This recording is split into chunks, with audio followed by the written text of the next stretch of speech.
How you doing, everybody? This is BetaDre, and we're back in with another video about Master of Orion 2, or Dos for those of you that habla español.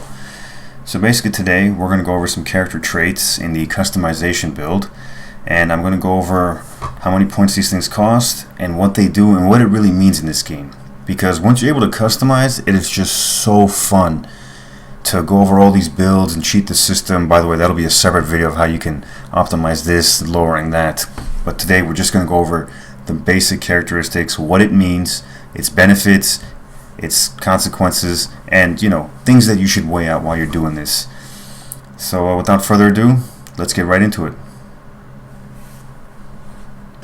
Okay, so here we are. So basically we're going to go over the characteristics and the traits that each races have, and I'm going to explain to you what they mean. We are at the menu screen, so let's go to New Game.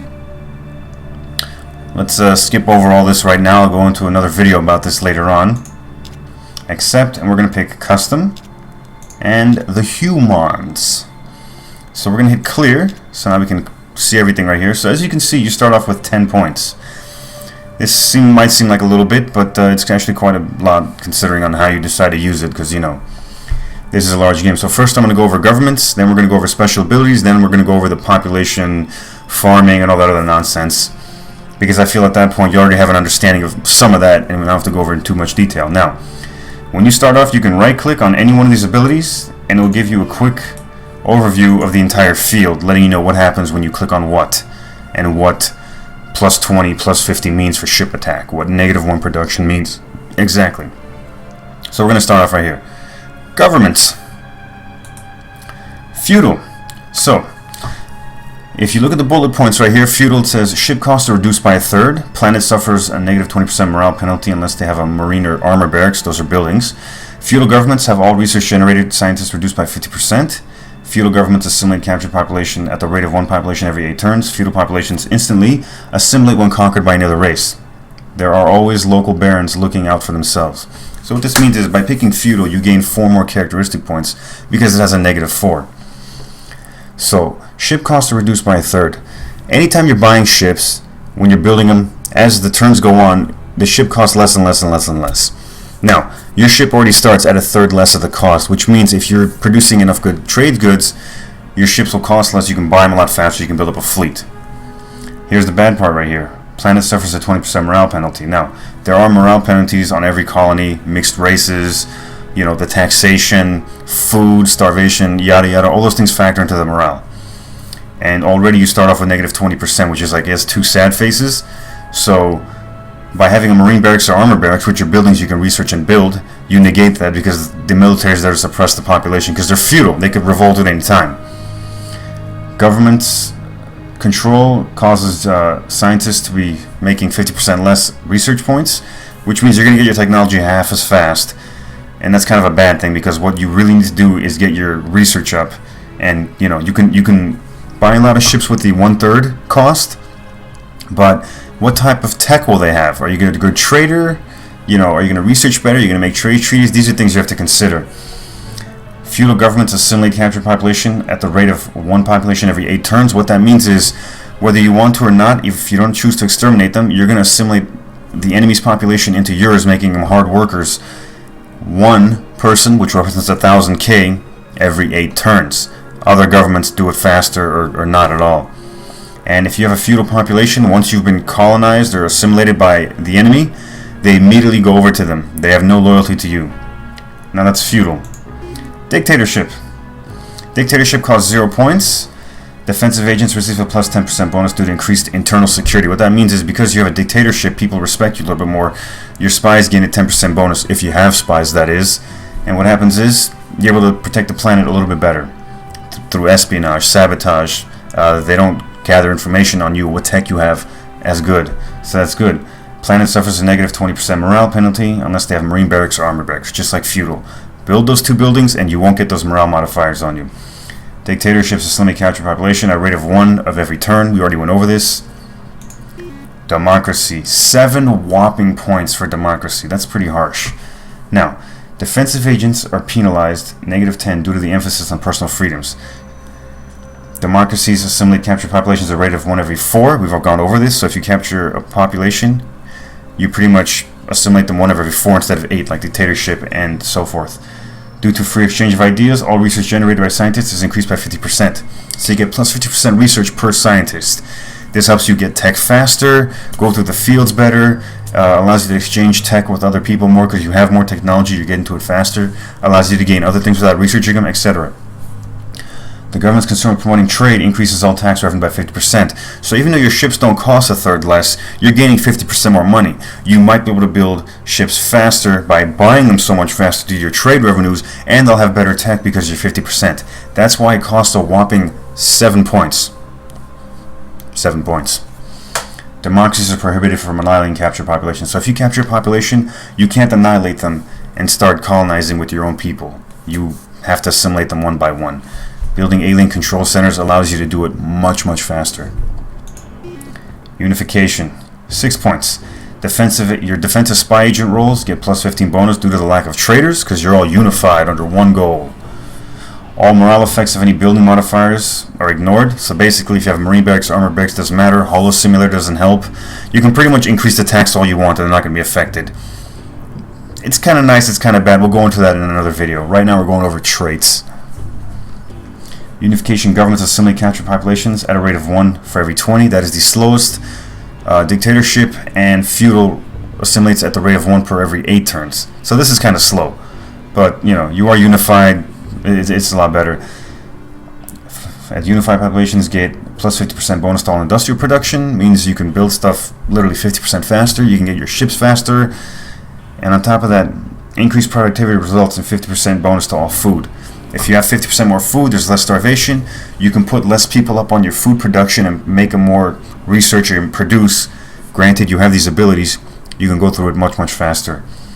Plus, you can also sell off certain amounts of food if you have a surplus to gain more money. More money, more production, more ships, more money, you know what I'm talking about.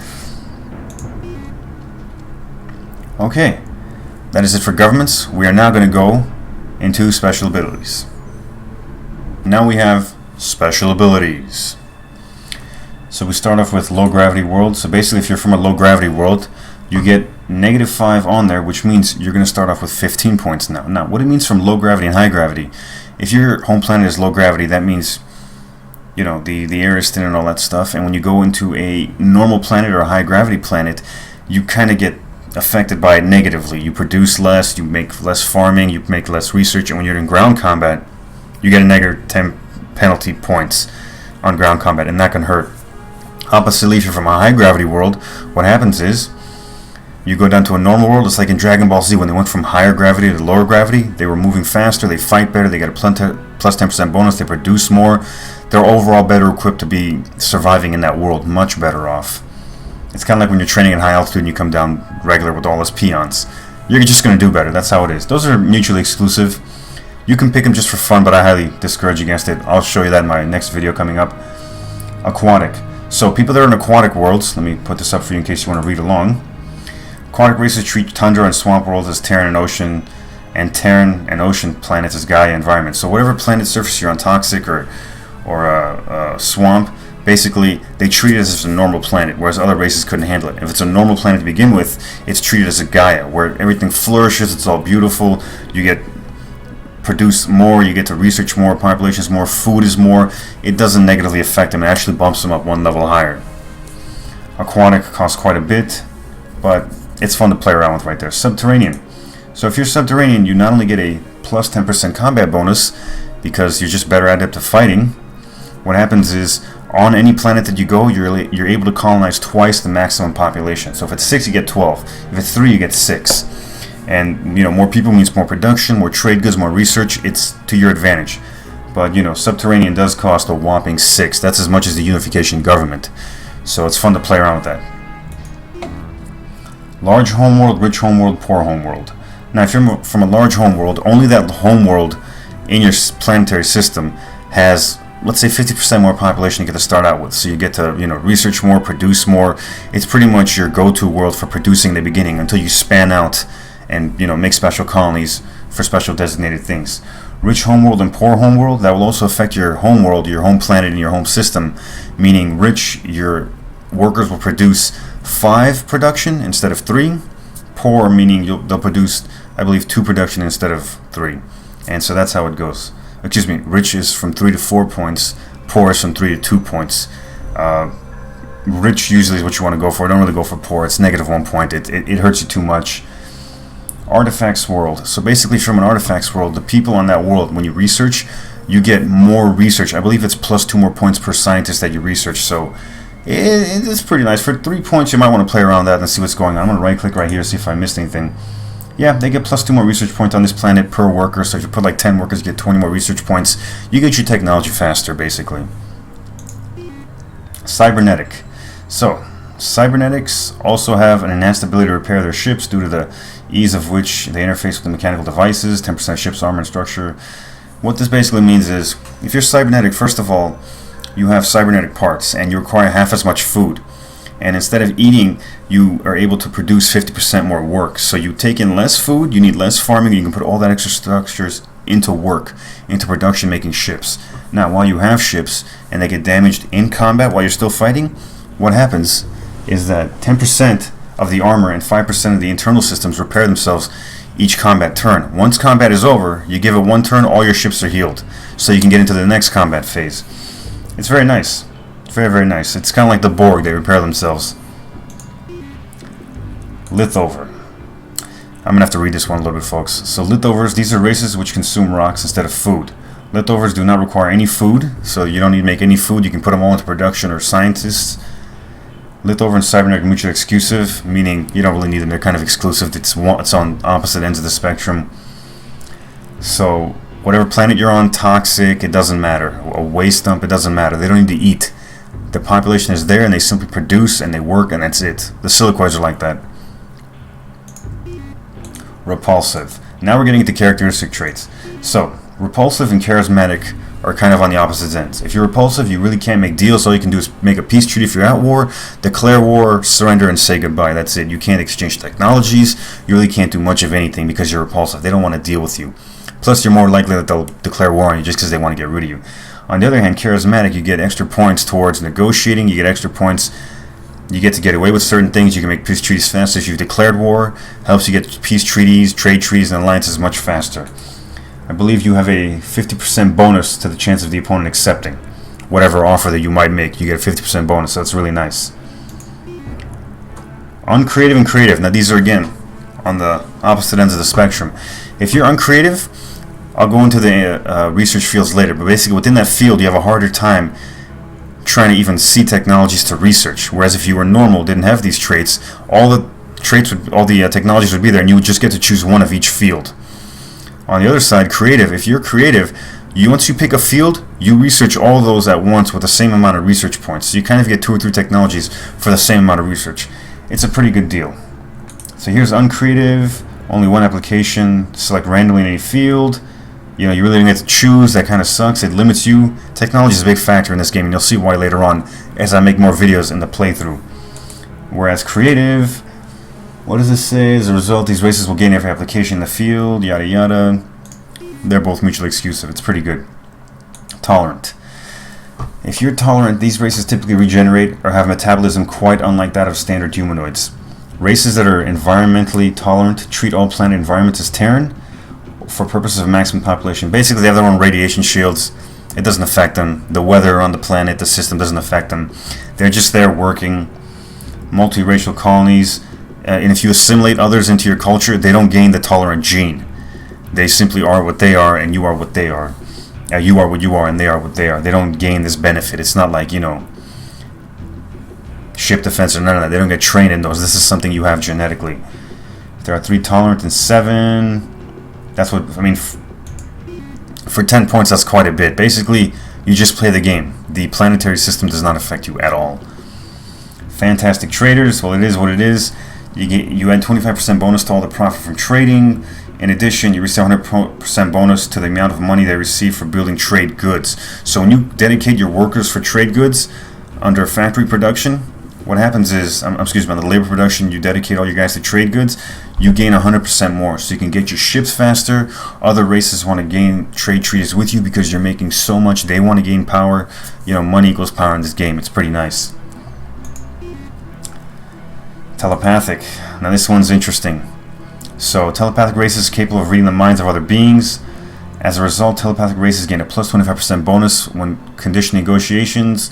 Telepaths can also use their mental abilities for mind control. So when you take over a planet, what happens is you can mind control the planet instead of bombing it, raiding it, and doing ground combat.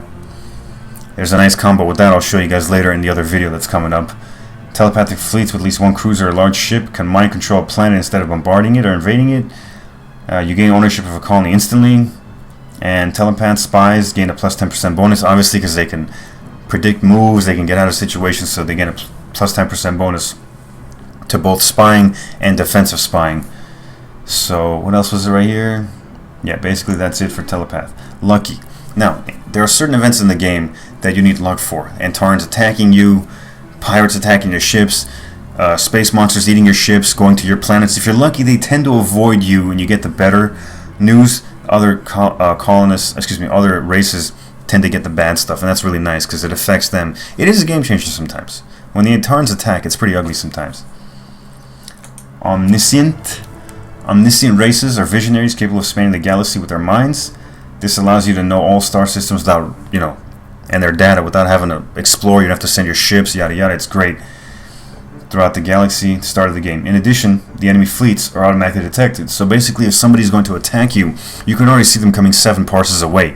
You don't need tachyon scanners, you don't need any kind of scanners. You can see them coming, so you can send your ships to prepare. And the best part is, they really can't change their routes in the middle of flight, so you'll be ready for them. So this is really nice to start the game off with. You just pick that, you can see all the planets everywhere, you can see what everybody's doing. You kind of have like the AI's vision on your enemy. You can see what they're doing, and that's great. And regardless of technology, right here that says you have the special ability and it helps you a lot. Stealthy ships. Races with stealthy ships have managed to completely master ships from long-range sensors. This special ability has no effect on ship combat, but their ships will remain unseen on the main screen. That part about not being seen on the main screen, it doesn't really affect you if you're playing against the AI, because they can kind of see. It's only versus other actual human players that they can't see on their screen when it's their turn to attack. Also, you're able to move through the planets without actually being seen because their sensors cannot see you because you're a very stealthy ship. That's how it is. Now, transdimensional. If you're transdimensional, you can fold space with your mind, and what that means is you can move faster throughout space. 2 extra parsecs a turn means you'll get to your destination faster. You can get closer to ships faster when you're attacking in combat, because what happens is the closer you get, the more your beam weapons do damage, the less your missiles have to travel. You can also dodge a lot of their missiles because you can lead from here to here, and their missiles have to take a turn to turn around and come and get you. You take less damage, you do more damage, you get in their face faster. It's great. +4 combat speed in the game when you're ship-to-ship combat. That's really fast. Again, you get closer to them, your beam weapons do more damage because they're not further away. For 5 points, it's pretty nice. Warlord. Now the merchants come standard with this. It's a really nice feature. Races with the Warlord special ability have all their crews function as 1 level higher of experience, and you have the potential of becoming archer elites. And Warlord doubles the rate at which Marines and tanks are built and allows barracks to support twice the normal number of troops. Each colony produces 2 command points. So command points allow you to have your ships gain higher experience, which means when your ships are built, they come out already at a veteran level, and as you train, you can get to ultra elite. Your ships act as an amazing unit. They have so much experience, they take less damage, they do more damage, they maneuver around lasers, they maneuver around, worms, space worms, they maneuver around missiles a lot better. Of course, if you have leaders who have special tactics on this as well, special traits, your ships will get this too, and it's really nice just to have it built in. Plus the leaders will add an extra bonus. We'll get into that later in the next videos, I promise. The merchants come standard with this. That's why their fleets are so difficult to fight, because they're already performing so much better than you stock. It's almost like you have turbochargers. Wink wink. And that is for special ability. Okay, now we're at special abilities. No, I'm just kidding, we already got past the special abilities. Now we're at population, farming, industry, science, money, spying, ground combat, ship attack, ship defense. Yes, I believe that is all of them. So these I saved for last because they're basically the same thing. Some of these traits are already covered under governments and special abilities, or you can just get them one by one.